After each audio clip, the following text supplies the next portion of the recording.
2027 के विधानसभा चुनाव का सियासी रण अब रोजाना नई करवटें लेने लगा है, जहां यूपी में AIMIM वाले असदुद्दीन ओवैसी की एंट्री ने सियासी पारा बढ़ा दिया है। बहराइच में मंच से ओवैसी ने अपने तेज तर्रार तेवरों से अपने इरादे साफ जाहिर कर दिए। उन्होंने बीजेपी को रोकने के लिए गठबंधन को खुला ऑफर दे डाला और बराबरी की बात कहकर यूपी का सियासी पारा बढ़ा दिया।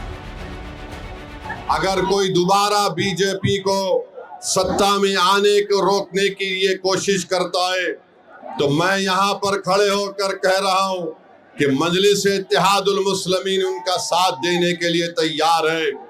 अगर इज्जत के साथ बातचीत होगी, हिस्सेदारी की बातचीत होगी तो मजलिस और ओवैसी तैयार है। मगर अगर तुम बीजेपी को रोकने के नाम पर मुझसे और मटेरा की जनता से कहोगे कि तुमको दरी बिछाना पड़ेगा, अब दरी नहीं बिछाई जाएगी, अब हिस्सेदारी और बराबरी की लड़ाई होगी इंशाअल्लाह ताला।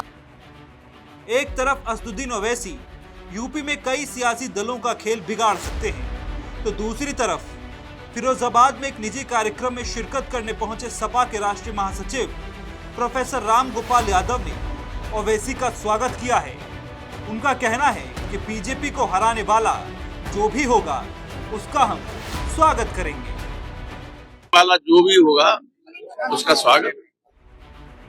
सपा नेता ओवैसी के स्वागत की बात तो कर रहे हैं, मगर अभी तो इंडिया गठबंधन में ही सीट शेयरिंग का फॉर्मूला सेट नहीं हो पाया है, जहां सपा एक जिला और एक सीट वाला ऑफर दे रही है, तो वहीं कांग्रेस नेता इमरान मसूद ने सपा को राहुल गांधी का हाथ मजबूती से थामने की सलाह दे डाली है। मैं सपा को नसीहत नहीं दे रहा हूँ, ना मैं इतना बड़ा नेता हूँ। मैं हालात बता रहा हूँ कि हालात देख लीजिए। राहुल गांधी का हाथ मजबूती के साथ थाम लीजिए।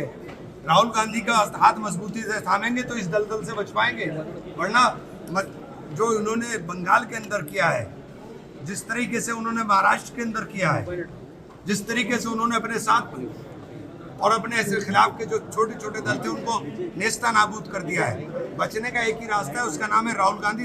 हाथ थाम लीजिए राहुल गांधी का मजबूती से, तभी इनसे पार पा पाएंगे, इसके अलावा नहीं रास्ता है।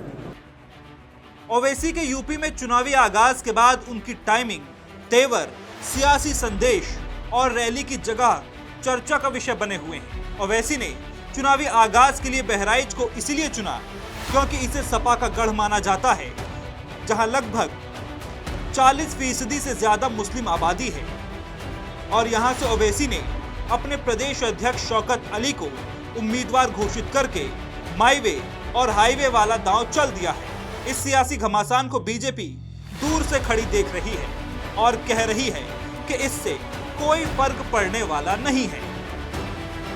अगर कोई बीजेपी की नीति रीति सिद्धांत पर समर्थन देना चाहता, अगर ओवैसी जी भी समर्थन देना चाहते हो कि बीजेपी का राष्ट्रवाद का जो चेहरा है, भारत माँ के स्वरूप का चेहरा है, उसका हम समर्थन करते हैं, तो उनका भी स्वागत हो सकता है।